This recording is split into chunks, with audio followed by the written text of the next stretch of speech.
সুতরাং কোরআন শিক্ষা দেওয়া এটা সন্তানের হক।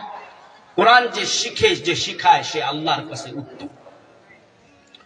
আল্লাহর কোরআন যে নিজে শিখে অন্যকে শিখানোর জন্য ডাকে, তার চেয়ে কে ভালো মানুষ হতে পারে এই ধরার বুকে, তার চেয়ে কে ভালো মানুষ হতে পারে এই ধরার বুকে।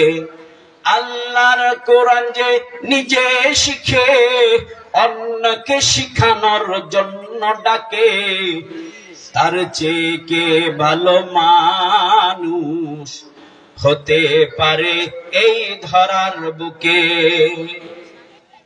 যারা আল্লাহর কোরআনকে শিখানোর জন্য মানুষকে ডাকবে, তারা এই আল্লাহর জমিনের উপরে আসমানের নিচে সর্বশ্রেষ্ঠ মানুষ। আর যারা মানুষকে কোরআন শিখার পথ থেকে বাধা দান করবে, যারা মাহফিলে মানুষকে আসতে বাধা দান করবে, যারা কোরআনের শিক্ষা নিতে মানুষদেরকে বাধা দিবে, যারা কোরআনের শিক্ষা নেয়, যাদেরকে তারা সন্ত্রাসী জঙ্গি বলে আখ্যায়িত করে, তারা হচ্ছে ইবলিস শয়তানের প্রেতাত্মা।